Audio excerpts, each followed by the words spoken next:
साथियों नमस्कार, स्वागत है आप सभी का अजित निराला यूट्यूब चैनल पर।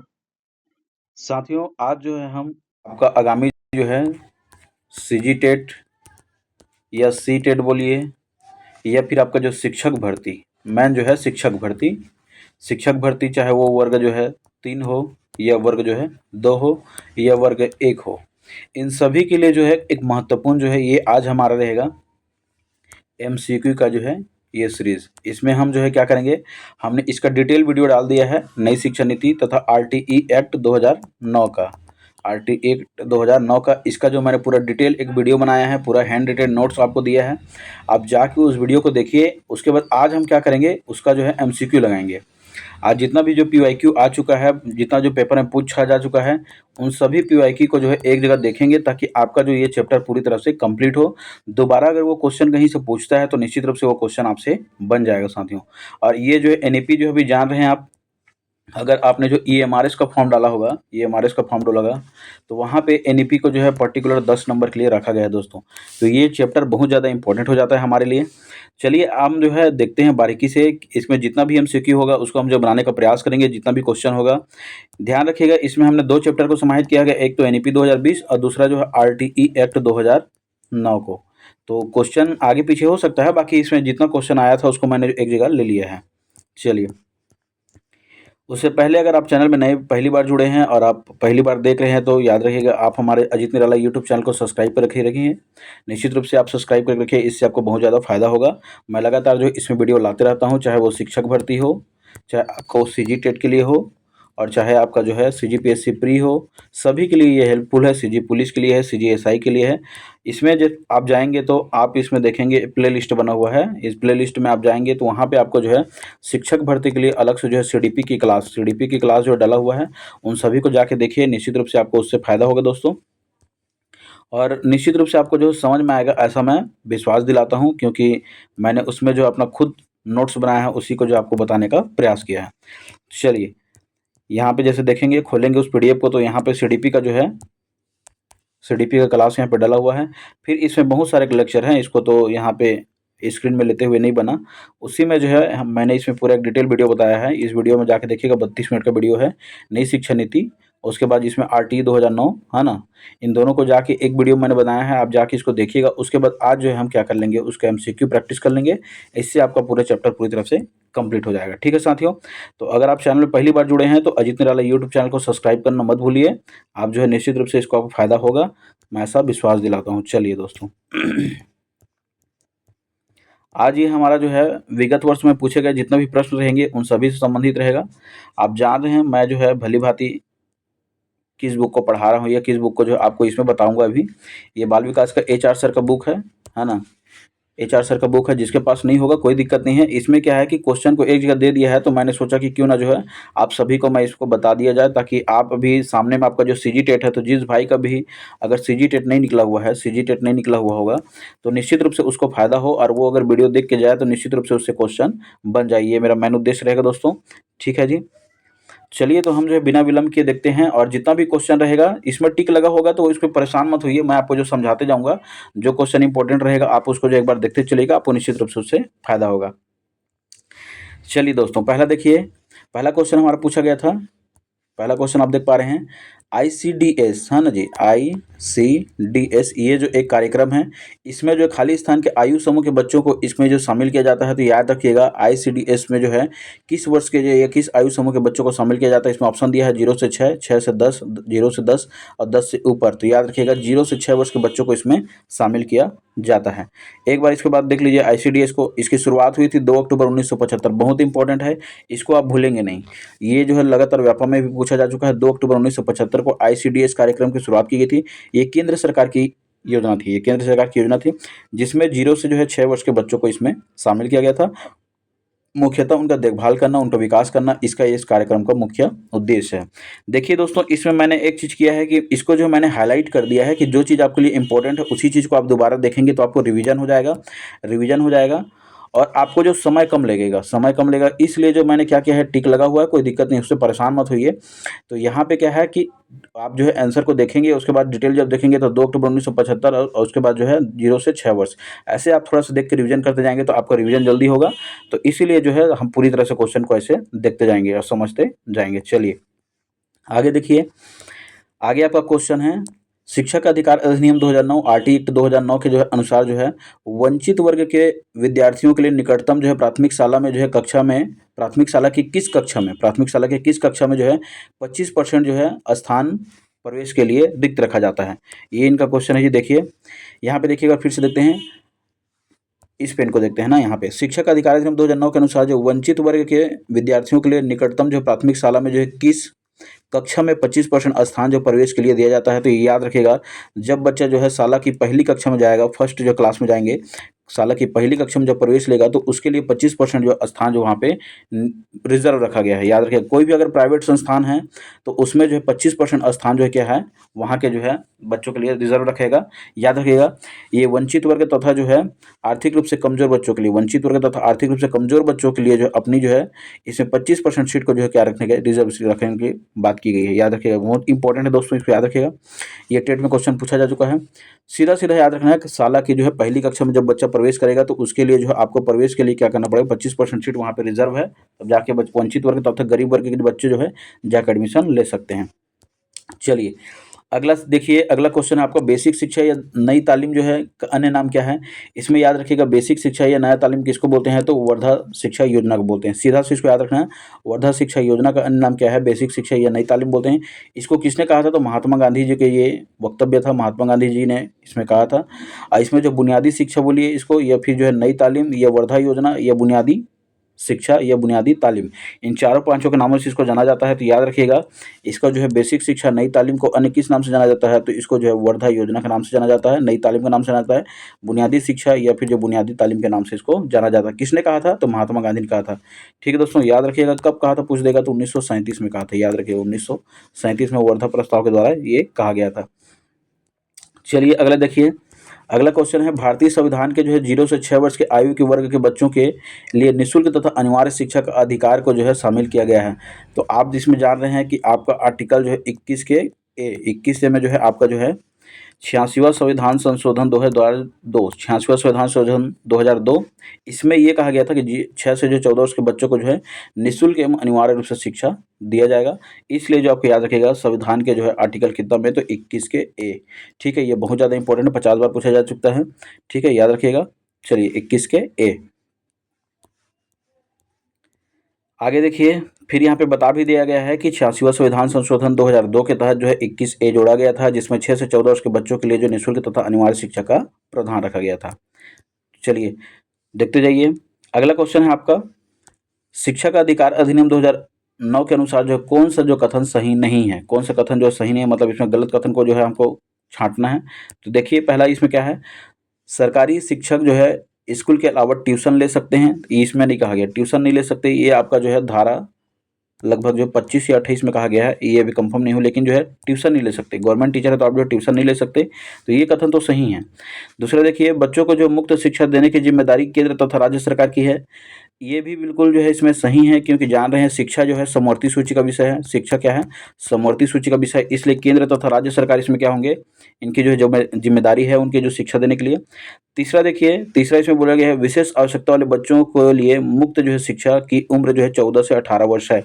ये इसमें नहीं बताया गया है दोस्तों, याद रखिएगा, ये इसमें जो है नहीं बताया गया है, 14 से 18 वर्ष नहीं बोला गया है, याद रखिएगा, विशेष मुक्त शिक्षा के लिए। तो ये इसका गलत हो सकता है, इसका जो हालांकि इसमें नहीं बताया। धारा 28 है जी, धारा 28 में याद रखिएगा ट्यूशन के लिए बताया गया है, मैं 25 बोल रहा था, ये धारा 28 है, धारा 28 में आप ट्यूशन नहीं पढ़ा सकते। ठीक है दोस्तों, चलिए अगला देखिए, अगला देखिए, शिक्षा के अधिकार अधिनियम 2009 के अनुसार जो है विशेष आवश्यकता वाले बच्चे को जो है पढ़ाना चाहिए। ठीक है, तो कैसे पढ़ाना चाहिए, इसमें चारों ऑप्शन में देखेंगे। तो देखिए, पहला, व्यावसायिक शिक्षा प्रशिक्षण केंद्र में उनके जो है जीवन कौशल के लिए तैयार करेंगे। आवश्यक सहायता प्रदान करते हुए उन्हें घर तथा उनके माता पिता की देखभाल करने में साथ उनको जो है शिक्षा देंगे। तीसरा, उनको जो है व्यक्तिगत आवश्यकता को पूरा करने में प्रावधानों में जो समावेशी शिक्षा की व्यवस्था में उनको जो है पढ़ाएंगे, और विशेष रूप से उनके जो है उनके लिए बनाए गए जो है विशेष स्कूलों में उनको पढ़ाएंगे, ऐसा इनको बोला गया है। तो याद रखिएगा, विशेष आवश्यकता वाले बच्चों को आपको पढ़ाना है, तो याद रखिएगा, चाहे विशेष आवश्यकता वाले बच्चे हों चाहे सामान्य आवश्यकता वाले बच्चे हों, सबको जो है समावेशी शिक्षा देना है जी। सबको क्या करना है? समावेशी शिक्षा देना इसका मुख्य उद्देश्य है। इसलिए उनकी जो व्यक्तिगत आवश्यकताओं को पूरा करने के लिए प्रावधानों में समावेशी शिक्षा देना मुख्य उद्देश्य है। ठीक है, याद रखिएगा। समावेशी शिक्षा में ये स्पष्ट बोला गया है कि आपको जो है, चाहे वो विशिष्ट आवश्यकता वाले बच्चे हो चाहे सामान्य बच्चे हो, सभी को एक समान शिक्षा देना है, सभी को एक समान शिक्षा देना है, तो याद रखिएगा। चलिए, इसमें जो बता दिया गया है कि आरटी 2009 के अनुसार 6 से 14 वर्ष के बच्चों को निःशुल्क तथा अनिवार्य शिक्षा दिया जाएगा। इसमें चाहे विशेष आवश्यकता वाले बच्चे हों चाहे व्यक्तिगत आवश्यकता वाले बच्चे हों, सभी को एक समान समावेशी शिक्षा दिया जाएगा। चलिए आगे देखिए, आगे आपका है, देखिए दोस्तों, हमारा उद्देश्य क्या है इसमें जो है मेन, आपको ज़्यादा से ज़्यादा क्वेश्चन करवाना है जी। ज़्यादा से ज़्यादा आपको जो है क्वेश्चन क्या कर लेंगे, हम एमसीक्यू देख लेंगे, तो आपको इससे जो है रिवीजन हो जाएगा, और दोबारा यही क्वेश्चन अगर आपसे पूछेगा, क्योंकि जान रहे हैं आप, पीवाईक्यू को जो है उठा दिया जाता है बहुत बार, जो पुराना क्वेश्चन आया रहता है, तो अगर ये क्वेश्चन आपसे दोबारा पूछ लिया जाए तो आपसे वो क्वेश्चन बन जाए, यही इसका मुख्य उद्देश्य है। तो हम जो है एकदम अंदर में घुस के डिटेल नहीं करते रहेंगे, आप परेशान भी मत होइए, इसीलिए जो मैं ज़्यादा से जो भी आंसर रहता है उसको बता के निकल जा रहा हूँ, और जहाँ पे मेरे को समझाने की ज़रूरत पड़ रहा है वहाँ पे मैं बिल्कुल समझाऊंगा।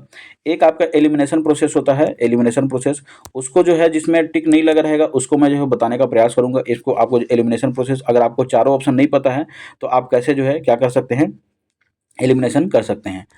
चलिए, इसमें देखिए, शिक्षा के अधिकार अधिनियम 2009 के अनुसार जो है लागू नहीं होता। क्या लागू नहीं होता? ये किस पर जो लागू नहीं होता? तो निःशक्त बच्चे पर लागू नहीं होता, ये 6 से 14 वर्ष के बच्चों पर लागू नहीं होता, ये 14 से 18 वर्ष के बच्चों पर लागू नहीं होता, ये बच्चों की नियमित उपस्थिति पे ये लागू नहीं होता। तो याद रखिएगा, आप भली बात ही जान रहे हैं, निःशक्त बच्चे रहे चाहे किसी और विशिष्ट आवश्यकता वाले बच्चे रहे, इस पर लागू होता है। 6 से 14 वर्ष बोला गया है, याद रखिएगा 6 से 14 वर्ष बोला गया है, 14 से 18 वर्ष नहीं बोला गया है, इसलिए ये क्वेश्चन गलत होगा, यहाँ पे ऑप्शन सी गलत होगा। अब बच्चों को नियमित उपस्थिति होना चाहिए, ऐसा तो बात उसमें है जी।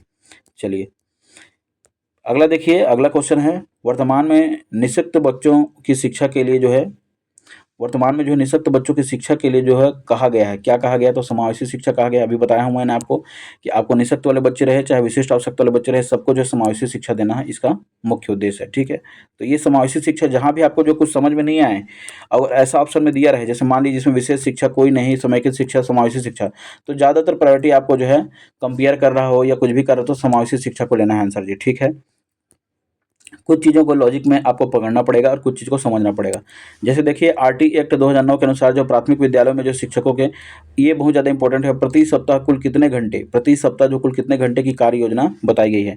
इसमें ये पूछा जा रहा है कि एक शिक्षक जो है एक सप्ताह में जो कितने घंटे कार्य योजना उनको जो है मतलब वो स्कूल में पढ़ाएगा या बताएगा। तो याद रखिएगा, एक सप्ताह में जो वो 45 घंटे पढ़ाएगा दोस्तों। 7 दिन होते हैं, 7 दिन में एक दिन तो छुट्टी ही रहता है।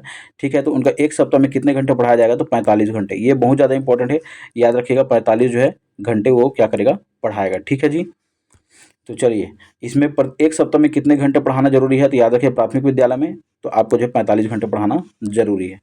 चलिए आगे देखिए, आगे आपका है, भारत में जो है शैक्षणिक इतिहास, भारत के जो शैक्षिक इतिहास में जो किसने जो प्राथमिक शिक्षा को मौलिक अधिकार संबंधी जो बिल, धारा तथा इंपीरियल जो है काउंसिल में प्रस्तुत किया था। इसमें ये बोल रहा है दोस्तों, क्या याद रखिएगा, जब हम जो है शैक्षणिक इतिहास में देखेंगे भारत के जो है, तो प्राथमिक शिक्षा का जो मौलिक अधिकार संबंधी जो बिल था, धारा था, या सभा था, या इंपीरियल था, इसको जो काउंसिल में सर्वप्रथम जो किसने जो है प्रस्तुत किया था, तो याद रखिएगा इनका नाम जो बहुत ज़्यादा इंपॉर्टेंट है, गोपाल कृष्ण गोखले जी हैं, और ये गांधी जी के गुरु कहलाते हैं, राजनीतिक गुरु।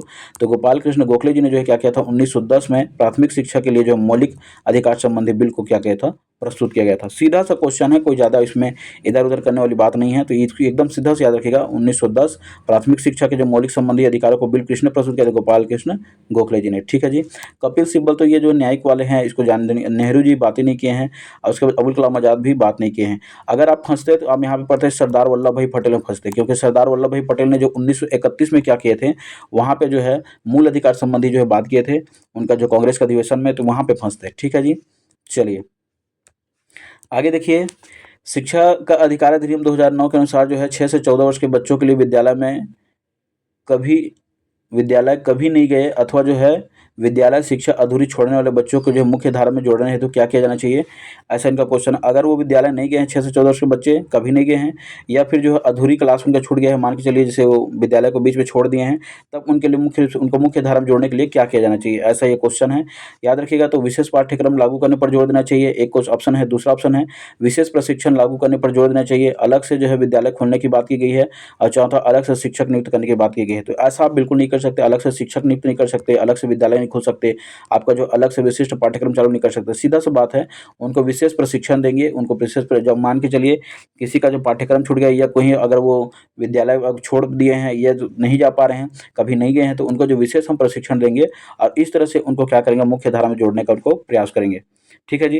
अब मान के चलिए एक कक्षा में अगर जो है 40 बच्चे हैं और 40 बच्चों में से अगर 10 जो है बहुत ज़्यादा पिछड़े हैं, अगर 10 जो है बहुत ज़्यादा एकदम हाई लेवल के उनका जो है पढ़ने में हैं, और 20 जो है एवरेज हैं, तो आप जो है बिल्कुल 10 बच्चों के लिए ये नहीं करेंगे कि आप अलग से इनको स्कूल खोल देंगे, पढ़ाएंगे, ऐसा बिल्कुल आप नहीं करेंगे। अलग से शिक्षक नियुक्त करेंगे, ऐसा भी नहीं करेंगे। आप इनको क्या करेंगे, एक्स्ट्रा टाइम दे सकते हैं, एक्स्ट्रा टाइम दे सकते हैं, एक्स्ट्रा जो आप प्रशिक्षण दे सकते हैं, और उसके बाद उनको जो मुख्य धारा से जोड़ने का प्रयास करेंगे, ताकि एक जो है एवरेज तथा वो जो है अपर लेवल तक वो पहुंच सके। वही चीज़ है। तो क्वेश्चन को मैंने सारा आपको समझा दिया। विशेष प्रशिक्षण लागू करने पर हम क्या कर देंगे, जोड़ देंगे। ठीक है जी। चलिए, डिटेल बता दिया गया है, कोई दिक्कत नहीं है। जिसका डिटेल बताने की जरूरत रहेगा मैं उसको बता दूंगा आपको साथियों। अगला देखिए, अगला आपका क्वेश्चन है, बेसिक शिक्षा हेतु महात्मा गांधी ने जो किस पाठ्यक्रम जो जोड़ दिया था। तो याद रखिएगा, जब महात्मा गांधी जी बात कर रहे थे बेसिक शिक्षा के बारे में, तो महात्मा गांधी का नाम जो है एक जानते हैं आप, किससे जोड़ा जाता है, हथकरघा उद्योग से। ठीक है जी, किससे, हस्तकला या हथकरघा उद्योग से, हस्तकला से। तो इसलिए इनका जो मुख्य जोर रहेगा कि आदमी को जो है क्या करना है, सिखाना है, हस्तकला को जो सिखाना है। इसलिए हस्तकला केंद्रित जो है बेसिक शिक्षा की बात कर रहे थे। प्रत्येक व्यक्ति को जो है उनका मत था कि बालक की जो शिक्षा के लिए हस्तकला जो है उत्पादन करने पर बहुत ज़्यादा जोर दिए थे महात्मा गांधी जी ने। ठीक है, उन्होंने ना तो संगीत के बारे में बात की थी, ना तो पुस्तक कला के, ना तो नृत्य कला। उन्होंने कहा था कि हस्तकला केंद्रित क्या होना चाहिए, शिक्षा, बेसिक शिक्षा होनी चाहिए। चलिए, अगला देखिए, अगला आपका क्वेश्चन है, शिक्षा मनुष्य में अंतर्निहित क्षमता की परिपूर्णता में विकास है। इसको मैंने पहले ही लेक्चर में बता दिया था। शिक्षा जो है मनुष्य में अंतर्निहित क्षमता में परिपूर्णता का विकास है। ये कोटेशन है जी, ये क्या कोटेशन है, और ये कोटेशन को सीधा पूछा जाता है किसका है, तो याद रखिएगा ये स्वामी विवेकानंद जी का कोटेशन है। स्वामी विवेकानंद जी ये कहते थे, शिक्षा मनुष्य में अंतर्निहित क्षमता का परिपूर्णता में क्या है, विकास है। दोस्तों याद रखिएगा। एक क्वेश्चन आपको रविन्द्रनाथ टैगोर का भी देखने को मिलेगा, इन दोनों के कोटेशन को पूछा जाता है। स्नीकर तो नहीं है, पेपरोलॉजी भी नहीं है, पेस्टोलॉजी भी नहीं है, तो ठीक है, इसको याद रखिएगा। शिक्षा जो है मनुष्य में अंतर्निहित क्षमता का परिपूर्णतम विकास है, किसका कहा गया, तो ये स्वामी विवेकानंद। दोबारा पूछे तो आप बिल्कुल उसको अटेम्प्ट करके आइएगा, निश्चित रूप से आपसे सही बनेगा। चलिए, अगले देखिए, समान शैक्षणिक अवसर का अर्थ क्या होता है। समान शैक्षणिक अवसर का अर्थ क्या होता है, तो याद रखिएगा, सब इस पे देखिए अलग अलग दिया गया ऑप्शन में। शिक्षा का वह प्रकार जिसके लिए समान अवसर उसके लिए कोई उपयुक्त नहीं है। प्रत्येक बच्चे के लिए जो है शैक्षणिक मानकों का समानता, और सभी बच्चों को शिक्षा प्राप्त करने का समान अवसर। देखिए दोस्तों, समान जो शैक्षणिक अवसर का अर्थ स्पष्ट रूप से जहाँ समान लिख दिया है वहाँ पे आपको जो समान ही शिक्षा देना है। तो सभी बच्चों को जो शिक्षा प्राप्त करने के लिए क्या करना है, आपको समान अवसर देना है। ठीक है जी।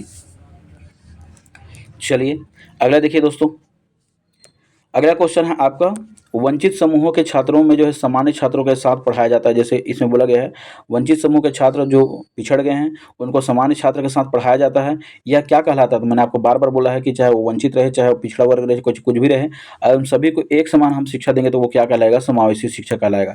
मुख्य उद्देश्य इनका यही है कि एक समान शिक्षा देना दोस्तों। ठीक है जी। चलिए, अगला देखिए, अगला है आपका जो है, एक शिक्षक वास्तव में कभी भी सिखा सकता है। ठीक है जी। एक शिक्षक वास्तव में जो है कभी भी सिखा सकता है, जब तक कि वह स्वयं नहीं सीख रहा हो, जब तक वह स्वयं नहीं सीख रहा हो। एक दीपक दूसरे दीपक को प्रकाशमान नहीं कर सकता जब तक कि वह स्वयं अपनी लगातार लौह को जो है ना जला हो। यह किसने कहा गया है, ये कोटेशन किसने कहा गया है, ये सीधा सा इसका अर्थ है, इसका याद रखिएगा, रविन्द्रनाथ टैगोर जी का है। एक यहाँ पे कोटेशन मैंने बताया, और एक कोटेशन मैंने यहाँ पे बताया आपको जो है, याद रखिएगा, स्वामी विवेकानंद जी का। इसको भी भूलना नहीं है। शिक्षा मनुष्य में अंतर्निहित क्षमता का परिपूर्णतम विकास है, किसने कहा था, स्वामी विवेकानंद ने। और यहाँ पे ये कहा गया है, इस कोटेशन को थोड़ा मैं आपको समझाता हूँ जी। एक शिक्षक वास्तव में कभी भी सिखा सकता है अगर वह खुद जो है स्वयं नहीं सीख रहा हो। मान के चलिए, जैसे मैं खुद नहीं सीख रहूँगा तो मैं आपको कैसे बताऊँगा, तो मुझे सीखना जरूरी है, उसके बाद मैं आपको बताऊँगा। इसी तरह एक दीपक जो है पहले प्रकाशमान होने से पहले दीपक क्या होता है, स्वयं प्रकाशमान होता है, ऐसा इनका लगातार कहना है। तो ये किसने कहा था, याद रखिएगा, रविन्द्रनाथ टैगोर जी ने कहा था। तो ये कथन अगर ऐसा कोटेशन दोबारा पूछे तो आप जो है रविन्द्रनाथ टैगोर लगाइएगा। चलिए, अगला देखिए, फिर आपका जो राष्ट्रीय शिक्षक शिक्षा परिषद की स्थापना कब किया गया था? तो इसको क्वेश्चन पूछ चुका है प्रीवियस वीडियो में, याद रखिएगा 1995 में।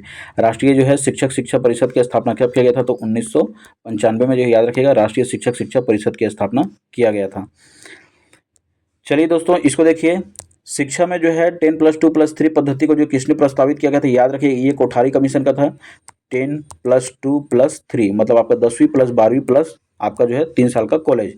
अभी क्या है आपका नई शिक्षा नीति में क्या बोला गया है? नई शिक्षा नीति में आपका जो है 5+3+3+4, ये आपका जो है नई शिक्षा नीति का है, याद रखिएगा। उस समय का था, वो समय कोठारी आयोग का था, इसको याद रखिएगा। अभी का किसका है? तो अभी के कस्तूरीरंगन कमेटी का है, के कस्तूरीरंगन कमेटी का है। चलिए, उसके बारे में हम बात करेंगे। अभी अभी एनईपी का क्वेश्चन आएगा, ये अभी जितना पढ़ रहे हैं ये आरटीई एक्ट 2009 का क्वेश्चन है। पहले जो है इसका आ चुका है, तो इसलिए आपको परेशान नहीं होना है कि आप में जो एनईपी बोला है और आरटीई का क्वेश्चन आ रहा है करके, तो परेशान नहीं होना है, उसका भी क्वेश्चन आएगा जी। चलिए देखिए, प्राथमिक शिक्षा में जो है लोकव्यापीकरण का अर्थ क्या होता है? लोकव्यापीकरण का अर्थ क्या होता है? तो इसमें देखेंगे तो सभी को जो है शिक्षा देना, सभी लड़कियों को जो शिक्षा देना, 6 से 14 वर्ष बच्चों को निःशुल्क अनिवार्य शिक्षा, और सभी बच्चों को जो है निःशुल्क तथा अनिवार्य शिक्षा देना। इसमें देखिए पर्टिकुलर को जो सभी को शिक्षा देना, सभी लड़कियों को, पर्टिकुलर यहाँ पे मतलब गर्ल्स को बोल रहे हैं, 6 से 14 वर्ष के बच्चों को सभी को बोल रहे हैं, ये तो जान रहे हैं आरटी एक्ट के तहत है। और इसमें जो प्राथमिक शिक्षा लोकव्यापीकरण का अर्थ क्या होता है? सभी को जो निःशुल्क तथा अनिवार्य शिक्षा देना। तो याद रखिएगा, सभी को जो है, सभी को जो निःशुल्क तथा अनिवार्य शिक्षा देना, इसका आंसर लिया गया है, याद रखिएगा अब इसको। चलिए अगला देखते हैं, शिक्षा का जो कार्य अनुभव का अर्थ क्या है? शिक्षा में जो कार्य अनुभव का अर्थ क्या है? तो याद रखिएगा, शिक्षा में जो है कार्य अनुभव का अर्थ क्या होता है? रोजगार उन्मुखी पाठ्यक्रमों के लिए जो है शिक्षा की तरफ झुकाव। रोजगार उन्मुखी जो पाठ्यक्रम के लिए जो है शिक्षा की तरफ झुकाव ही क्या आपका जो है कार्य अनुभव का अर्थ है दोस्तों। ठीक है जी। चलिए, जो इंपॉर्टेंट रहेगा उसको हम ज़्यादा गौर करके बताएंगे, और जो ऐसा डायरेक्ट पूछ चुका है, कभी कभी पूछ चुका है, तो आपको ऑर्डिनरी क्वेश्चन देखने को मिलेगा, तो आपको सीधा उसको क्या कर लेना है, याद कर लेना है, ताकि दोबारा जब क्वेश्चन पूछे तो आपसे बन जाए। देखिए, कुछ क्वेश्चन को आप याद कर लेंगे या फिर जो भी आप रहेगा, तो आप दोबारा जो पूछेगा तो आपको ये क्वेश्चन बन जाएगा दोस्तों। ठीक है, तो उसको भी याद रखिएगा। फिर देखिए अगला यहाँ पे, कोठारी आयोग के अनुसार जो है शिक्षा का उद्देश्य क्या है? कोठारी आयोग के अनुसार जो शिक्षा का उद्देश्य क्या पूछा गया है? तो याद रखिएगा, इसमें संस्कृति है, साहित्य है, उत्पादकता है, उपयुक्त में से कोई नहीं। तो याद रखिएगा, संस्कृति नहीं है, न साहित्य नहीं है, क्या है इसका उद्देश्य? उत्पादकता है। शिक्षा का जो है उद्देश्य क्या है? उत्पादकता, प्रोडक्टिविटी है, ये कोठारी आयोग का कहना था। ये बहुत ज़्यादा इंपॉर्टेंट है, इसको कभी भी आपको पूछ सकता है, याद रखिएगा। शिक्षा के जो है अधिकार अधिनियम के अनुसार जो है प्राइमरी स्तर तक किसी कक्षा में जो है शिक्षक तथा विद्यार्थियों के मध्य अनुपात क्या होना चाहिए? तो याद रखिएगा दोस्तों, एकदम इंपॉर्टेंट है, ये प्राइमरी लेवल का पूछ रहा है, प्राइमरी स्तर पर पूछ रहा है, तो 1:30, 1:30 इसका आंसर है। ठीक है, यहाँ पे गलत कर लिया था, 41 नहीं है। प्राइमरी स्तर पर जो है शिक्षा का अनुपात कितना होना चाहिए? 1:30, 30 बच्चों के पीछे एक शिक्षक, ये आपका जो है प्राइमरी के लिए है, याद रखिएगा। ठीक है जी, प्राइमरी के लिए पूछा गया, प्राइमरी स्तर पर, तो 1:30 सी आंसर होगा। चलिए अगला देखिए, अगला है शिक्षा का अधिकार अधिनियम 2009 के अनुसार जो कौन सी धारा जो है शिक्षक के कर्तव्य को दर्शाता है? तो याद रखिएगा, ये बहुत ज़्यादा इंपॉर्टेंट है। धारा 24 जो है शिक्षक के कर्तव्य को बताता है। इसमें ये बताया गया कि शिक्षक का क्या कर्तव्य होगा, ये धारा 24 में बताया गया है। एक शिक्षक जो ट्यूशन नहीं पढ़ा सकता, मैंने बताया था धारा 28, तो धारा को भी याद करते चलिए, धारा 28, शिक्षक जो है ट्यूशन नहीं पढ़ा सकता। चलिए अगला देखिए, राष्ट्रीय शिक्षा नीति में जो किसकी सिफारिश की गई है? तो याद रखिएगा, इसमें जो है एक भाषा की सिफारिश की गई है तो नहीं, आंकलन की मानकीकरण तो नहीं, पाठ्यक्रम के मानकीकरण तो नहीं, इसमें बहुभाषावाद की शिक्षा की गई है। बहुभाषा, मल्टी लैंग्वेजेस की बात की गई है। आप जो है इसमें मल्टी लैंग्वेजेस सीख सकते हैं, पढ़ सकते हैं। आपको त्रिभाषाई की भी बात की गई है, बहुभाषावाद तथा त्रिभाषा। त्रिभाषा में आपका जो हिंदी, इंग्लिश और आपका जो लोकल लैंग्वेज रहेगा, इस तरह से इसमें बहुभाषावाद की जो बात की गई है दोस्तों, सिफारिश की गई है। चलिए अगला देखिए, अगला आपका क्वेश्चन है, शिक्षा के अधिकार अधिनियम 2009 के अनुसार जो है एक विशेष कक्षा में जो बच्चों को जो है नामांकन हेतु जो है, नामांकन किसके आधार पर जो है प्रस्तावित किया गया है? तो याद रखिएगा, बच्चों का नामांकन उसके आयु के अनुसार होगा कि बच्चा का अगर मान लो 6 साल हुआ तो बच्चा को जो है पहली कक्षा में जो है एडमिशन दी जाएगी। इस तरह से उनका जो है अलग अलग है। तो ये आरटी एक्ट 2009 के हिसाब से पूछ रहा है, तो याद रखिएगा इसमें जो है किस हिसाब से उनका नामांकन होगा? तो नामांकन उनका जो है बच्चे के आयु के हिसाब से होगा। माता पिता की शिक्षा जरूरी नहीं है, बच्चे की क्षमता जरूरी नहीं है, और उसके बच्चे को जो सामाजिक आर्थिक जो स्थिति जरूरी नहीं है, उनके आयु के हिसाब से उनको क्या दिया जाएगा?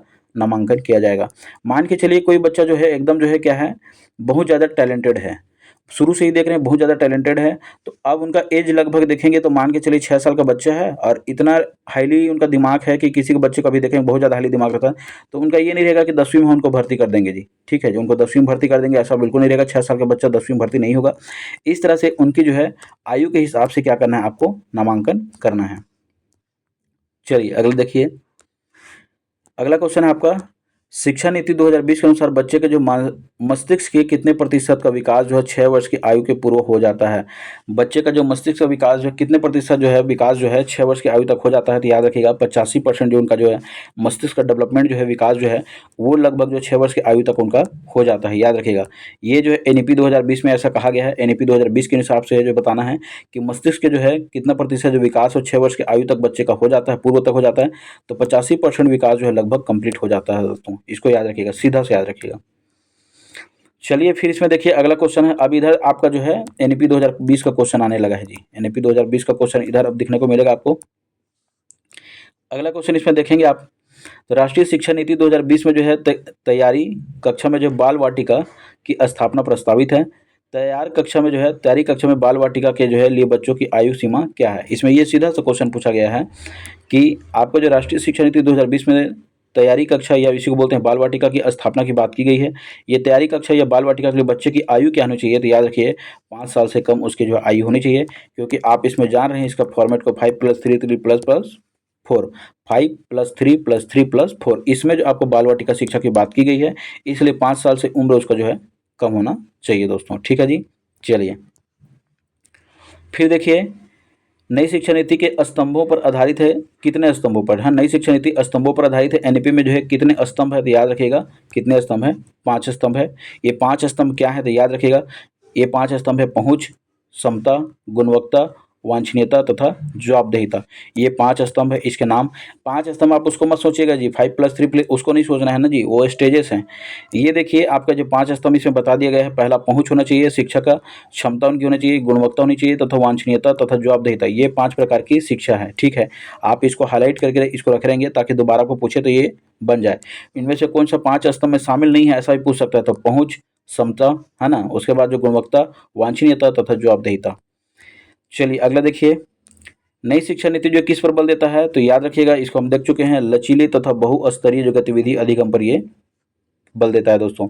लचीला होना चाहिए तथा बहुस्तरीय जो गति आधारित जो है शिक्षा होना चाहिए, इस पर क्या देता है, बल देता है, ठीक है जी। बच्चों के जो स्मरण कौशल के मापन पर ये नहीं है। राष्ट्रीय पाठ्यक्रम के मानकीकरण ये भी नहीं है। केवल जहाँ लिखा रहेगा वो नेगेटिव वर्ड है, इसलिए जो यहाँ केवल लिखा रहेगा वो इसको तो आप काट ही देना। तो इससे आपको जो है लचीली तथा बहुस्तरीय गतिविधि पर आपको जो है बल देता है। बहुभाषीता पर बल देता है, त्रिभाषीता पर बल देता है, इसलिए जो सीखने की क्या करता है, विभिन्न गतिविधियों के माध्यम से बच्चों को सीखने के लिए अवसर प्रदान करता है। इनका मुख्य उद्देश्य रचनात्मकता को निखारना है जी, रचनात्मकता को निखारना है, क्रिएटिविटी को निखारना है। चलिए अगला देखिए, अगला है हमारा 30वां प्रश्न है, राष्ट्रीय शिक्षा नीति 2020 के अनुसार अधिगम खाली स्थान होना चाहिए। अधिगम कैसा होना चाहिए, तो प्रैक्टिकल होना चाहिए। कैसा होना चाहिए, प्रैक्टिकल होना चाहिए, प्रायोगिक होना चाहिए। कैसा होना चाहिए, प्रायोगिक होना चाहिए। सिखाते हैं जो भी बच्चों को वो किस तरह से, आप जो है थ्योरी बस पढ़ा रहे हैं तो दिक्कत नहीं, आपको जो है प्रैक्टिकल पढ़ाना है। कैसे पढ़ाना जी, प्रैक्टिकल पढ़ाना है, प्रायोगिक होनी चाहिए। तो इसको याद रखिएगा, तो शिक्षा का अधिगम कैसा होना चाहिए, तो प्रायोगिक होना चाहिए, इसको भी याद रखिएगा ध्यान से, ठीक है। इसमें लिखा है विषय वस्तु अधिमुखी, तो ये नहीं है, पाठ्यक्रम केंद्रित नहीं होना चाहिए तथा व्यवहारात्मक, व्यवहारात्मक हो सकता है लेकिन आपको प्रैक्टिकली आपको ज्ञान ज़्यादा देना है जी, ठीक है। चलिए अगला देखिए, एक आपका जो है इसमें क्वेश्चन पूछा 31 में, आप केवल हिंदी जानते हैं, आप केवल क्या जानते हैं, हिंदी जानते हैं। आप अगले महीने तमिलनाडु जा रहे हैं क्योंकि वहाँ आपकी नौकरी लग गई है, तो आप क्या करेंगे। अब मान के चलिए आप केवल हिंदी जानते हैं और आपका जो पोस्टिंग तमिलनाडु में हो गया, वहाँ आपकी नौकरी लग गई है, तो इसका ऑप्शन है जब आप वहाँ जाएंगे, लिखा है जब आप वहाँ जाएंगे तो उसकी भाषा सीखें, ठीक है जी। जब आप वहाँ हो, जब आप वहाँ हो तो उनकी भाषा सीखें, ये है। दूसरा, तमिल सीखना शुरू कर देंगे। तीसरा, तुरंत अपनी नौकरी छोड़कर जो है तुम तमिल नहीं सीख सकते, ऐसा क्वेश्चन दिया हो तो याद रखिएगा आप वहाँ जाएंगे तो जाहिर सी बात है वहाँ के जो भाषा को क्या करेंगे, आप ग्रहण करेंगे, भाषा को ग्रहण करेंगे, इसलिए तमिल सीखना क्या कर देंगे, प्रारंभ कर देंगे दोस्तों। क्योंकि देखिए आप वहाँ जाएंगे तभी तमिल सीखेंगे ऐसा जरूरी नहीं है, आपका नौकरी लग चुका है, आप तमिल सीखना क्या कर देंगे, प्रारंभ कर देंगे, क्योंकि आपको वहाँ पे क्या करना है, सेवा देना है जी, ठीक है। वो टर्म एंड बेस्ड पर क्वेश्चन आधारित था, आपको जो है कंडीशन दे दिया गया था। यहाँ पे देखिए मानव के व्यक्तित्व भिन्नता में जो है निर्धारक संबंधित है, मानव के जो व्यक्तित्व भिन्नताओं के जो है निर्धारक संबंधित है, किससे संबंधित है तो याद रखिएगा। ऐसा क्वेश्चन बार बार पूछा जाता है जहाँ पे आनुवांशिकी एवं पर्यावरण, देखिए आपको कुछ सोचना ही नहीं है, दोनों को लेना है, हेरिडिटी एंड जो है इन्वायरमेंट, ठीक है। आनुवांशिकी एवं जो पर्यावरण के बीच जो है सहभागिता ही क्या करता है, व्यक्तित्व का जो है भिन्नता का क्या करता है, निर्धारण करता है। याद रखिए बहुत ज़्यादा इंपॉर्टेंट है। मानव के व्यक्तित्व का विभिन्नता का निर्धारक संबंधी कौन सा है, तो आनुवांशिकी तथा पर्यावरण। केवल आनुवांशिकी केवल पर्यावरण ऐसा मत लीजिएगा, दोनों को लेना है आपको जो है। आनुवांशिकी तथा पर्यावरण के बीच जो सहभागिता ना, अंतर भी दिया है तो अंतर नहीं जी, ठीक है नहीं, उनमें दोनों में क्या होना चाहिए, कोऑर्डिनेशन होना चाहिए, सहभागिता आपका होना चाहिए।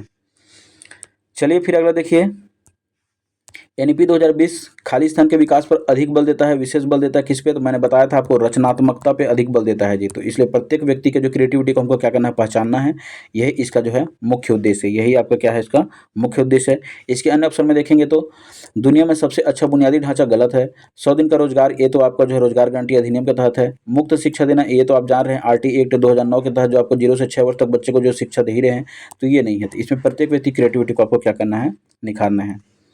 चलिए फिर अगला देखिए, अनुकूलन का अर्थ क्या होता है जी। अनुकूलन का अर्थ क्या होता है तो याद रखिएगा, अनुकूलन का अर्थ देखिए, इसमें से स्वयं के साथ जो समायोजन नहीं, आवास नहीं, संशोधन नहीं, पर्यावरण और निर्देश में सीखने की सामग्री कोई समायोजन जो छात्रों के प्रदर्शन को क्या करता है, बढ़ाता है।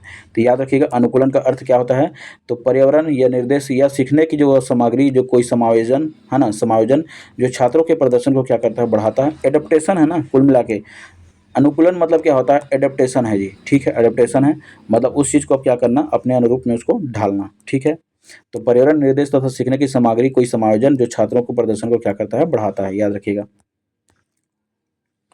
फिर देखिए अगला क्वेश्चन है, अनुकूलन की योग्यता आधारित होती है। अनुकूलन की योग्यता आधारित होती है, किस पर आधारित होती है, कक्षा में छात्र की संख्या पर, सीखने पर, व्यक्तित्व पर और व्यक्तित्व छात्र पर। तो यहाँ पे याद रखिएगा अनुकूलन की योग्यता आधारित होती है व्यक्तिगत छात्र पर। प्रत्येक व्यक्तिगत की एक अनुकूलन होती है, प्रत्येक व्यक्ति की अनुकूलन होती है, इसलिए व्यक्तिगत छात्र पर ये क्या होता है, आधारित होता है। याद रखिएगा दोस्तों, हर व्यक्ति की अपनी एक कैपेसिटी होती है और हर व्यक्ति जो अपना एडप्टेशन होता है, किसी को जल्दी अनुकूलन हो रहा है, कोई जल्दी किसी चीज़ को एक्सेप्टेशन कर रहा है, कोई जो है बहुत लेट में होता है, इसलिए प्रत्येक व्यक्ति पर ये डिपेंडेंसी है। तो याद रखिएगा व्यक्तित्व छात्र पर ये क्या होता है, आधारित होता है, उस पर ये निर्भर करता है।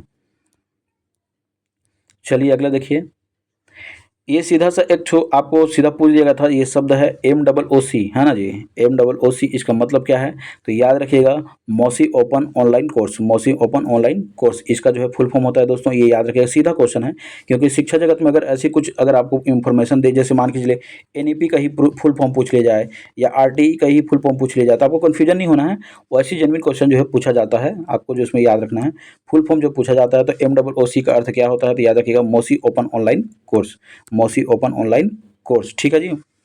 चलिए अगला देखिए, ताराचंद कमेटी की सिफारिश किस तथ्य पर आधारित थी। ताराचंद कमेटी की जो सिफारिश जो है किस तथ्य पर थी, तो याद रखिएगा छात्र के आंदोलन पर तो नहीं, धार्मिक तथा नैतिक शिक्षा पर, इस पर भी नहीं, शिक्षा का व्यवसायीकरण पर बिल्कुल नहीं, सेकेंडरी शिक्षा पर यह आधारित थी। ये एक सीधा सा फैक्ट है, याद रखिएगा ताराचंद कमेटी किस पर सिफारिश करता है, तो ये सेकेंडरी शिक्षा पर आपको क्या करता है, इस तथ्य पर यह सिफारिश करता है, सेकेंडरी शिक्षा पर ये क्या देता है, बल देता है। इस क्वेश्चन को तो आप याद ही रखिएगा 50 बार, ये बहुत ज़्यादा इंपॉर्टेंट है, पूछा जा चुका है। इसमें देखिए राज्य जो है GDP का जो कितना प्रतिशत जो है, जैसे 6% जो है शिक्षा पर व्यय होना चाहिए, ये किस में सिफारिश की गई थी, तो याद रखिएगा ये जो सबसे पहले जो शिक्षा का राष्ट्रीय शिक्षा नीति आई थी, ये 1986 की शिक्षा नीति, उसी में कह दिया गया था कि हम जो है क्या करेंगे, कुल जो है GDP का, कुल GDP का जो है 6%, कुल GDP का जो 6% हम क्या करेंगे, शिक्षा पर व्यय करेंगे, शिक्षा पर क्या करेंगे जी, व्यय करेंगे। तो ये कहाँ किया गया था, शिक्षा का राष्ट्रीय नीति 1986 में कहा गया था, याद रखिएगा जी, ठीक है। अभी इसको NEP में भी दोहराया गया है, लेकिन सबसे पहले कहाँ किया गया था, तो इसको जो है राष्ट्रीय की जो शिक्षा नीति 1986 में कहा गया था। चलिए देखिए, यशपाल कमेटी संतुष्टि, यशपाल कमेटी की जो है संतुष्टि संबंधित है, किससे संबंधित है, तो सीधा से याद रखना है, कुछ कुछ ऐसा क्वेश्चन आएगा तो ये मूल शिक्षा से संबंधित है, मूल्य जो है शिक्षा से संबंधित है, यशपाल कमेटी की संतुष्टि, ठीक है जी, मूल्य शिक्षा से संबंधित है, इसको ज़्यादा डिस्क्राइब करने की जरूरत है ही नहीं। फिर देखिए आपका जो प्राथमिक शाला स्तर पर जो है छात्र और शिक्षक, है ना, प्राथमिक शाला स्तर पर फिर पूछा है, ये प्राथमिक शाला स्तर पर छात्र और शिक्षक का जो है अनुपात 1:39 है, तो ये क्या कहलाता है, ठीक है जी, ये कहाँ, ये 1:39 अनुपात है। ये क्या बताता है? तो ये 6वें जो शैक्षणिक सर्वे इंडिया के अनुसार ये बताया गया था कि छात्र शिक्षक अनुपात 1:39 है। ये देखिए अलग अलग बताया गया था कौन सा सर्वे करके, तो याद रखिएगा 6वें सर्वे में कहा गया था। थोड़ा थोड़ा ऐसा क्वेश्चन जो कठिन रहता तो ऐसे गोल मार्क करके रखिए, दोबारा जब उसको पढ़ेंगे और यही क्वेश्चन अगर दोबारा पूछ दिया जाए तो आपको वो बन जाना चाहिए। तो कुछ चीज़ों को आपको याद करना पड़ेगा, कुछ चीज़ को आपको याद करना पड़ेगा, कुछ चीज़ को आपको समझना पड़ेगा। आप सभी चीज़ को जो समझ के ही नहीं पढ़ सकते ना, सभी चीज़ को आपको याद करके ही नहीं पढ़ सकते, इसलिए कुछ चीज़ों को आपको याद करना पड़ेगा। तो ऐसे क्वेश्चन अगर आएंगे जो बिल्कुल समझ में नहीं आ रहे हैं कि छात्र शिक्षक अनुपात 1:39 ये कहाँ कहा गया था, कौन सा जो है शैक्षणिक वर्ष में कहा गया था, ये सर्वे में कहा गया था, तो आपको याद रखना है ये 6वें शैक्षणिक सर्वे में कहा गया था इंडिया के अनुसार। तो इसको सीधा से याद रखना है कौन से में कहा गया था, 6वें में कहा गया था करके। ठीक है जी, चलिए अगला देखिए, शैक्षणिक समरूपता क्या कहलाता है? शैक्षणिक समरूपता क्या है? इसमें ये मौलिक अधिकार है क्योंकि सभी को जो एक समान क्या देना है, हमको शिक्षा देना है, सभी को एक समान क्या करना है, शिक्षा उपलब्ध कराना है। तो ये मौलिक क्या है, अधिकार है। ठीक है जी, अगला देखिए, आरटीई एक्ट 2009 के तहत जो बालक अधिकार संरक्षण संस्था कौन सा है? तो याद रखिएगा ये भी एक नया क्वेश्चन आप देख सकते हैं। तो S C P C R ये क्या चीज़ है? बाल अधिकार संरक्षण से संबंधित संस्था है, इसको आप याद रखेंगे। सीधा से याद रखिए, जो क्वेश्चन दिया है दोबारा अगर क्वेश्चन पूछेगा तो आपसे बन जाना चाहिए। असिस्टेंट टीचर में पूछा भी गया क्वेश्चन है। चलिए थोड़ा सा और बचा हुआ है, देखते जाते हैं, आप ही को फायदा होगा, कोई दिक्कत वाली बात नहीं, एक बार रिवीजन हो जाएगा जितना भी क्वेश्चन आया हुआ है। शिक्षा में प्रजातांत्रिक दृष्टिकोण का क्या अर्थ है? शिक्षा में जो प्रजातांत्रिक दृष्टिकोण का क्या अर्थ है? तो याद रखिएगा, प्रजातांत्रिक दृष्टिकोण मतलब जो है किसी का उसमें जो है अधिकार नहीं होना, मतलब उसको जो इंडिपेंडेंट छोड़ना। तो समान जो है शैक्षणिक अवसर उपलब्ध कराना, ये नहीं कि हेरिडिटी नहीं, ऊपर से जो नीचे आता रहेगा ऐसा नहीं, सिर्फ क्या होगा, आपको जो सबको समान शिक्षा इसमें क्या देना है, उपलब्ध कराना, इसका मुख्य उद्देश्य है। शिक्षा का प्रजातांत्रिक दृष्टिकोण का अर्थ क्या है? समान शैक्षणिक अवसर उपलब्ध कराना। जैसे इसमें दूसरा दूसरा देखिए, असमान लोगों का जो है लोग समान व्यवहार, तो ये नहीं है। शिक्षा का व्यवहार में एकरूपता, एक उपलब्ध सभी, तो इस तरह से इसमें पहला क्या आंसर लिया गया है, तो समान शैक्षणिक अवसर। चलिए अगला देखिए, आरटी एक्ट के अनुसार 2009 के अनुसार जो है इनमें पूछा गया है कि right to education act 2009 in its implementation for children of which age group?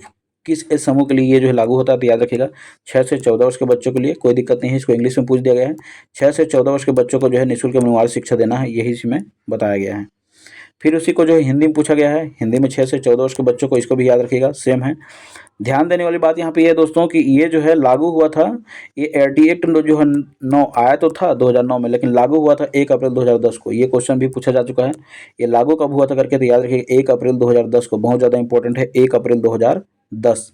इसके बाद जो फिर अगला देखिए, अगला क्वेश्चन देखेंगे, आरटीई एक्ट 2009 के अनुसार जो है इसका उद्देश्य किस स्तर के बच्चों को मुक्त तथा अनिवार्य शिक्षा देना है? तो प्राथमिक स्तर के बच्चों को देना है, जान रहे हैं आप। प्राथमिक स्तर के बच्चों को क्या करना है, आपको जो है 6 से 14 वर्ष के बच्चों को निःशुल्क तथा अनिवार्य शिक्षा आपको देना है जी। ठीक है, ये कब लागू हुआ था? तो 1 अप्रैल 2010 को। फिर देखिए, एक समावेशी कक्षा में शिक्षक को जो किन रणनीतियों को जो अपनाना चाहिए? तो याद रखिएगा, एक समावेशी कक्षा में जो शिक्षक को जो किन रणनीतियों को अपनाना चाहिए, तो इसमें जो है ये अभी का क्वेश्चन है, अभी का क्वेश्चन, इसका आंसर नहीं बताया गया है, लेकिन हम यहाँ पे इसको देखने का प्रयास करते हैं। सभी छात्रों के लिए एक ही पाठ्यक्रम सामग्री का उपयोग करना, ये तो गलत है जी। एक ही पाठ्यक्रम, छात्रों को सीखने की आवश्यकता के अनुसार जो शिक्षण अनुकूलित करना चाहिए। विशिष्ट छात्रों को अलग अलग जो है बैठाकर पढ़ाना, और छात्रों को जो प्रोत्साहित करना भिन्न भिन्न मूल्यांकन करने के लिए, और कितना ये नहीं होगा, अलग अलग प्रोत्साहित करने के लिए नहीं कर सकते। विशिष्ट छात्रों को अलग अलग बैठाकर भी नहीं पढ़ा सकते। इसमें देखिए, छात्रों को जो सीखने की आवश्यकता के अनुसार उनको क्या करना, अनुकूलित करना, ये हो सकता है। एक ही पाठ्यक्रम सामग्री का जो उपयोग करना, ये गलत होगा जी। ठीक है,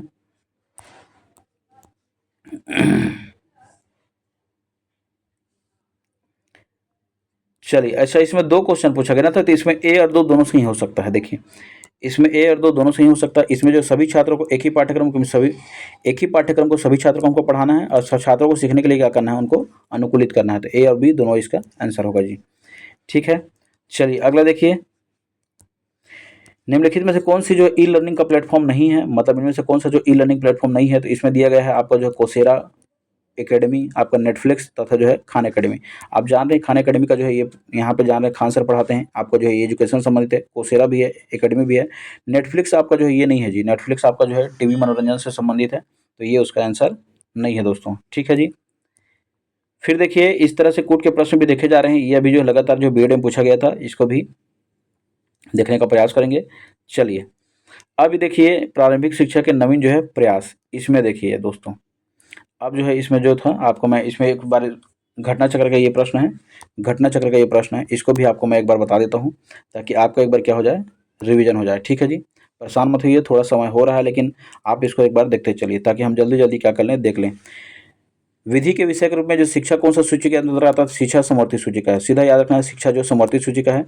42वां संविधान संशोधन है ना, 1976 के तहत जो शिक्षा को समवर्ती सूची में शामिल किया गया था, याद रखिएगा। 42वां संविधान संशोधन 1976 को जो शिक्षा को समवर्ती सूची में शामिल किया गया था। चलिए अगला देखिए,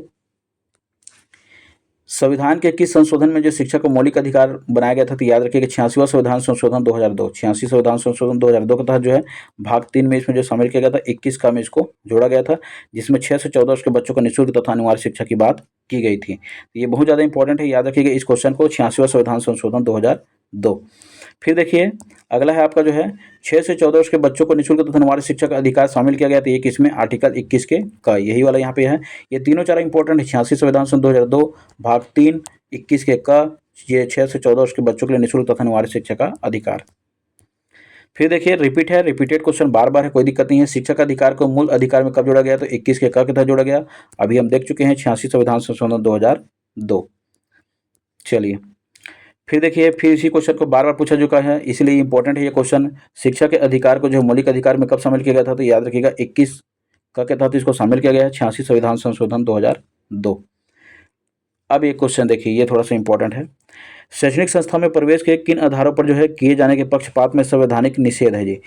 क्या चीज़ है जो आपको जो है निषेध करता है, जो इसमें जो क्या चीज़ मना किया गया है करके बताया गया है, तो याद रखिएगा आपका आर्टिकल जो 15 है, किसी भी व्यक्ति को आप धर्म, मूल वंश, जाति या लिंग या जन्म स्थान के आधार पर आप जो है मना नहीं कर सकते प्रवेश देने के लिए। उनको जो प्रवेश देना होगा आप किसी तरह की इसमें मना नहीं कर सकते। किसी व्यक्ति को जो उसका धर्म क्या है, उसका लिंग क्या है, उसका जाति क्या है, उसका जन्म स्थान क्या है, इन सभी को जो है बारे में आप जो है पूछ के उसको जो मना नहीं कर सकते प्रवेश देने के लिए।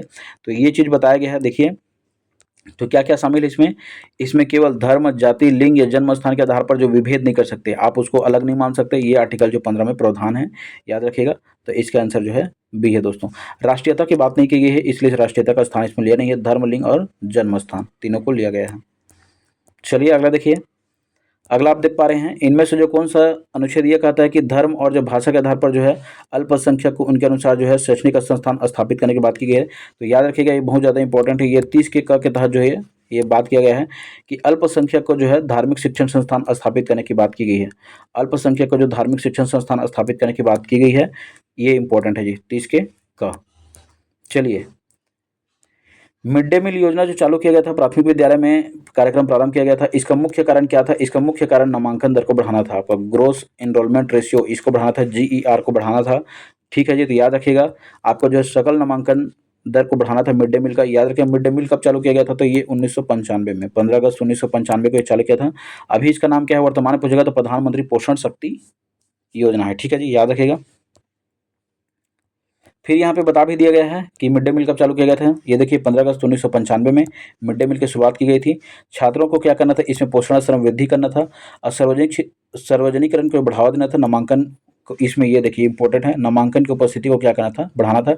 ड्रॉप आउट को रोकना था और सीखने के स्तर को बढ़ावा देना था। ठीक, इस तरह से सामाजिक समानता को बढ़ावा देना था और इस तरह से बच्चों के विकास इसका मुख्य उद्देश्य था। ठीक है दोस्तों, चलिए अगला देखिए, राष्ट्रीय जो बाल श्रम उन्मूलन प्राधिकरण की स्थापना कब की गई थी, तो याद रखिएगा सीधा सा आंसर है, अलग अलग आपको मिलते रहेगा लेकिन रट देना है, आपको याद कर देना है, 26 सितंबर 1994। राष्ट्रीय बाल श्रम उन्मूलन प्राधिकरण की स्थापना, ऐसे ऐसे क्वेश्चन जो फैक्चुअल चीज़ है और आपको याद करना जरूरी है, तो 26 सितंबर 1994। ठीक है दोस्तों, 26 सितंबर 1994 को जो है राष्ट्रीय बाल श्रम उन्मूलन प्राधिकरण की स्थापना की गई थी। चलिए देखिए, इसमें ऐसा कर सकते हैं आप जो है केवल 94 भी याद रखेंगे तो भी काम चल जाएगा, क्योंकि कभी कभी जो ऑप्शन देखिए 96 2002 कुछ अलग दिया है, तो आप 94 भी याद है, तो अगर एग्जैक्ट डेट याद नहीं है 26 सितंबर तो कोई दिक्कत नहीं है, लेकिन 94 याद रखिएगा। ठीक है जी, अगला देखिए, भारत में जो बाल विवाह निषेध अधिनियम किस वर्ष पारित किया गया था, तो याद रखिएगा 2006 में। भारत में बाल विवाह अधिनियम जो है किस वर्ष पारित किया गया था, तो ये 2006 में। इसके पहले क्या हुआ था, बाल विवाह निषेध अधिनियम जो है 1929 में, उस समय इसको पारित किया गया था। और उस समय जो है याद रखिएगा फिर क्या हुआ था, जिसके जो है प्रस्तावक कौन थे, इसमें हरविलास सारदा थे, हरविलास सारदा जी थे, इसको सारदा एक्ट के नाम से जाना जाता है। उसके बाद 2006 में जो केंद्र सरकार ने इसको जो बाल विवाह प्रतिषेध अधिनियम के रूप में इसको बताया गया था। इसमें याद रखिएगा, इसमें बच्चों का जो उम्र डिसाइड किया गया था कि 14 और 18 ये होना चाहिए शारदा एक्ट के तहत। ऐसा इसमें बताया गया था कि महिला कितना होना चाहिए और पुरुष का कितना होना चाहिए। ठीक है दोस्तों, चलिए फिर अगला क्वेश्चन है, यहीं पे देखिए शारदा एक्ट किससे संबंधित है, तो बाल विवाह संबंधित। अभी आप देख चुके हैं बाल विवाह निषेध अधिनियम 1929 से संबंधित है। 1929 में क्या आया था, शारदा एक्ट आया था। ये किससे संबंधित था, बाल विवाह रोकने से संबंधित है। ठीक है जी, चलिए सर्व शिक्षा अभियान किससे संबंधित है, सर्व शिक्षा अभियान किससे संबंधित है, प्राथमिक शिक्षा से संबंधित है। सभी को एक समान शिक्षा देना, सभी को एक समान शिक्षा देना तथा सबको शिक्षा देना, इसका जो मुख्य उद्देश्य है सर्व शिक्षा अभियान का प्राथमिक शिक्षा से संबंधित है। इसकी शुरुआत हुई थी 1998 में, याद रखिएगा 1998 में, तथा बाद में इसको जो 2001 में इसका जो है प्राथमिक शिक्षा के लिए इसको जो है शुरुआत कर दी गई थी। ठीक है, 1998 में इसकी जो शुरुआत हुई थी और 2001 में इसको जो प्राथमिक शिक्षा के लिए संबंधित कर दिया गया था। ठीक है, चलिए आगे देखते हैं। ये क्वेश्चन बहुत ज़्यादा इंपॉर्टेंट है, operation black board. Operation black board जो है किस सुधार हेतु जो है ये शुरुआत की गई थी, तो याद रखिएगा ये प्राथमिक शिक्षा के सुधार हेतु जो है इसको चालू किया गया था। ऑपरेशन ब्लैक बोर्ड बहुत ज़्यादा इंपॉर्टेंट है। इसकी शुरुआत जो है 1987-88 में हुआ था, याद रखिएगा दोस्तों। इस योजना को जो है 1993-94 में उच्च प्राथमिक शिक्षा तक इसको बढ़ाया गया था। लेकिन आपको ये वाला याद रखना है, 1987-88 में ऑपरेशन ब्लैक बोर्ड, बाद में इसको जो क्या कर दिया था, उच्च प्राथमिक माध्यमिक शिक्षा के लिए बढ़ा दिया गया था। ठीक है जी, प्राथमिक शिक्षा से संबंधित है। फिर देखिए आरटी एक्ट जो है 2009 ये आया तो था, लेकिन लागू कब हुआ था, तो याद रखिए 1 अप्रैल 2010 को ये लागू होता है। 1 अप्रैल 2010 को लागू हुआ था। क्वेश्चन पूछ चुका है, 6 से 14 के बच्चों को निःशुल्क तथा अनिवार्य रूप से शिक्षा देना है। फिर देखिए बालकों को निःशुल्क तथा अनिवार्य शिक्षा का अधिकार अधिनियम संसद में कब पारित हुआ था, तो याद रखिएगा 2009 में। 2009 का ये अधिनियम था, लेकिन लागू हुआ था 1 अप्रैल 2010 को। अगला देखिए शिक्षक का प्रति सप्ताह जो है कितने घंटे कार्य, बता चुका हूँ आपको 45 घंटे क्या करेगा शिक्षक जो है पढ़ाएगा एक सप्ताह में। ये बहुत ज़्यादा इंपॉर्टेंट है दोस्तों। ठीक है, इसका पूरा डिटेल वीडियो जाके देखिएगा जी, डिटेल वीडियो जाके देखिएगा, उसमें पूरा मैंने डिटेल बताया है, आपको हर चीज़ समझ में आएगा। यहाँ पे क्या है ऑब्जेक्टिव है, तो हम ज़्यादा से ज़्यादा क्वेश्चन देखने के चक्कर में क्या कर रहे हैं, स्पीड बढ़ रहे हैं, तो आप परेशान मत होइएगा। ठीक है, आपको एक बार रिकॉल हो जाए करके, इसलिए मेरा बताना उद्देश्य है। इसमें देखिए फिर सप्ताह प्रति सप्ताह कितने घंटे कार्य योजना है, तो जान रहे हैं 45 घंटे हैं। आपको जो सीधा उसको याद करके रखना है, कोई दिक्कत नहीं है। चलिए इसको देखिए, एनसीईआरटी द्वारा जो राष्ट्रीय पाठ्यक्रम की रूपरेखा जो है कब प्रस्तुत की गई थी, 2005 में। इसको बोलते हैं एनसीएफ बोलते हैं ना जी, एनसीएफ 2005 में इसकी जो शुरुआत की गई थी। ये कौन जारी करता है, एनसीएफ को, एनसीएफ को जारी करता है एनसीईआरटी जारी करता है, एनसीईआरटी जो है जारी करता है। और यह भी कौन सा है, एनसीएफ 2005। अभी ये संशोधन हो चुका है, याद रखिएगा एनसीएफ 2022-23 आ चुका है, इसको भी आपको पढ़ना है। फिर देखिए दोबारा क्वेश्चन भी सेम टू सेम रिलेटेड है, राष्ट्रीय पाठ्यक्रम की रूपरेखा एनसीईआरटी द्वारा कब प्रस्तुत की गई थी, तो 2005 में। ठीक है जी, 2005 में। 20वां क्वेश्चन देखिए, 20 में आपको पूछा गया है एनसीएफ 2005। सीधा सा आपको कुछ करना ही नहीं है, एनसीएफ 2000 पे आया उसको 2005। एनसीएफ 2005 बल किस पे देता है, करके सीखने पर बल देता है। बिल्कुल इंपॉर्टेंट है ये, करके सीखने पर बल देता है, स्वयं करके सीखने पर बल देता है, बिना बोझ के शिक्षा पर बल देता है जी, बिना बोझ के शिक्षा करके सीखने पर बल देता है। ठीक है, याद रखिएगा। चलिए अगला देखिए, एनसीएफ का भी क्वेश्चन लगातार है, तो एनसीएफ को भी हम देख ले रहे हैं, कोई दिक्कत नहीं है। इसका भी वीडियो एनसीएफ का डिटेल वीडियो डाला है ना, आप उसको जाके देखिएगा, फिर यहाँ पे आइएगा, बिल्कुल आपको फायदा होगा। आपको दोनों वीडियो छोड़ना नहीं है, देखना अच्छे उसको। ठीक है जी। फिर देखिए एनसीएफ 2005 के संबंध में निम्न में कौन सा कथन सही है, तो याद रखिएगा निम्न में कौन सा कथन सही है, तो इसमें जो है यह जो एनसीईआरटी द्वारा तैयार किया जाता है, जाहिर सी बात है एनसीएफ है तो कौन तैयार करेगा, एनसीईआरटी। ये तैयार किया जाता है, एक दस्तावेज है जो भारत के जो विद्यालय शिक्षा के क्या करता है, इसमें संस्तुति करता है। ठीक है जी, भारत में जो जितना भी जो विद्यालय है उसमें जो क्या क्या पाठ्यक्रम होगा उसके बारे में क्या करता है, संस्तुति करता है। चलिए अगला देखिए, फिर आपका है राष्ट्रीय पाठ्यक्रम की रूपरेखा एनसीएफ 2005 के अनुसार शिक्षा की क्या भूमिका है, तो शिक्षक क्या होना चाहिए, सुविधादाता होना चाहिए। शिक्षक को क्या होना चाहिए, सुविधादाता होना चाहिए। याद रखिएगा शिक्षक को वहाँ पे सुविधादाता के रूप में बताया गया है। ठीक है जी। फिर देखिए एनसीएफ 2005 का जो है मार्गदर्शन का सिद्धांत नहीं है, एनसीएफ 2005 मार्गदर्शन का सिद्धांत नहीं है, तो क्या नहीं है, याद रखिएगा अंग्रेजी शिक्षा में शिक्षा देना, इसके जो है ये मतलब जो है मार्गदर्शक सिद्धांत नहीं है। ये बोलता है कि आपको जो है ज्ञान स्कूल के बाहरी जीवन से जोड़ना है, ज्ञान को बाहरी स्कूल से जोड़ना है, पढ़ाई में रटन प्रणाली से क्या करना है, आपको मुक्त करना है, बच्चे का जो चहुमुखी क्या करना है, विकास करना है। लेकिन इंग्लिश शिक्षा पर ये बल नहीं देता है, याद रखिएगा इंग्लिश शिक्षा पर ये बल नहीं देता है। बाकी ये तीनों सही हैं। चलिए फिर देखिए एनसीएफ 2005 जो है दस्तावेज भाषा में निहित है। एनसीएफ 2005 राष्ट्रीय पाठ्यक्रम की रूपरेखा 2005 दस्तावेज खालिस्तान भाषा में निहित है, ये बहुभाषा पर जोर देता है, बहुभाषा पर ये आधारित है। ठीक है जी। चलिए अगला देखिए, एनसीएफ 2005 अपनी समझ में जो प्राप्ति है, तो याद रखिए ये रचनात्मकता को प्रमोट करता है तथा इसको जो बहुभाषिता पर आधारित है। ठीक है जी, ये सभी पॉइंट को आप याद रखेंगे। ठीक है दोस्तों, तो ये जो है मैंने आपको जो है जितना इम्पोर्टेंट था उसको बताने का प्रयास किया है, और ज़्यादा बताऊंगा तो आप जो है परेशान हो जाएंगे, और ये चैप्टर थोड़ा सा बच गया है, इसको हम प्रयास करेंगे कि हम अगले जो है लेक्चर में इसको ले लें और आपको जो हम इसको बता दें साथियों। ठीक है, ये बस 1-2 पेज बच गया था, आपको जो बिल्कुल परेशान नहीं होना है। इसका PDF मैं डाल दूंगा जी। इसका PDF जो है आप हमारे जो है अजीत निराला यूट्यूब चैनल पे जाइएगा, अजीत निराला यूट्यूब चैनल को सर्च कीजिएगा, ये मेरा लोगो है, ऐसे आपको दिखेगा, आप इसमें जाइएगा, इसको सर्च मारिएगा तो मिल जाएगा। ठीक है, और आप बिल्कुल जो है इसमें जुड़िए, क्योंकि अभी आपका जो है सीजी टेट सामने में है, 2026 में 1 फरवरी को होना है। शिक्षक भर्ती की हल्ला गुल्ला बहुत ज़्यादा हो रही है, अब निश्चित रूप से शिक्षक भर्ती आएगी, जून तक जो है माननीय गजेंद्र यादव जी ने बोल दिया गया है, लेकिन पोस्ट बढ़ाने पर आपको जो बिल्कुल सभी को जो सहयोग करना है, जितना जो बोला गया था 57,000 सीट उतना हमको चाहिए। नेक्स्ट देखिए, इसमें आपका जो है चाहे आप सब इंस्पेक्टर की तैयारी कर रहे हो, चाहे आप अमीन पटवारी की, चाहे आपको जो भी तैयारी कर रहे हो, चाहे सीजीपीएससी प्री की, तो निश्चित रूप से आपके लिए फायदा होगा। इसमें बहुत सारे वीडियो मैंने डालते रहता हूं दोस्तों, याद रखिएगा। करंट अफेयर हो गया, आपका जो है इकोनॉमी सर्वे हो गया, आपका जितना भी छत्तीसगढ़ का जो है क्लासेस हो गया, तो आप एक बार जाके देखिएगा, निश्चित रूप से आपको फायदा होगा। इसमें सीडीपी की क्लास को आपको जाके देखना है जी, बिल्कुल उसको छोड़ना नहीं है, सीडी को आपको क्लास को जाके आपको देखना है। वीडियो को आप अभी तक देख रहे हैं, इसके लिए आप सभी को बहुत बहुत धन्यवाद साथियों। ऐसे ही महत्वपूर्ण जानकारी तथा अपडेट पाने के लिए अजीत निराला यूट्यूब चैनल को आप क्या करेंगे, सब्सक्राइब करके रखेंगे, निश्चित रूप से इसको आपको फायदा होगा। तो बिल्कुल आप विलंब मत कीजिए, अपने दोस्तों को जो शेयर कर दीजिए तथा कमेंट कीजिए आपको और किस टॉपिक में वीडियो चाहिए, या हम आपको ये भी बताइए कि हम ऐसे क्वेश्चन बताते जाएं कि नहीं, ये भी आप कमेंट कीजिए, अपना सुझाव दीजिए कि ये सही रहेगा कि नहीं। मैं तो यही सोचा हूँ कि जितना भी क्वेश्चन है आपको जो एक बार थ्योरी में बता दिया हूँ, उसके बाद आप MCQ में क्या करेंगे, आप एक बार देख लेंगे, है ना, और जो भी इंपॉर्टेंट रहेगा उसको मैं आपको डिटेल करते जाऊँगा, समझाते जाऊँगा, और जो सीधा सीधा याद करना है जी, रटना है, उसको तो फिर आपको देख के निकलना है ना, उसको तो याद करना ही है। तो इस तरह से आप अपना सुझाव दीजिए, कमेंट में बताइए, अगर आपको ठीक लगे तो हम इसको कंटिन्यू करेंगे, और बिल्कुल जो है आपको इससे लाभदायक होगा। तो चैनल को सब्सक्राइब करके रखिए साथियों। जय हिंद, जय भारत, जय छत्तीसगढ़ साथियों।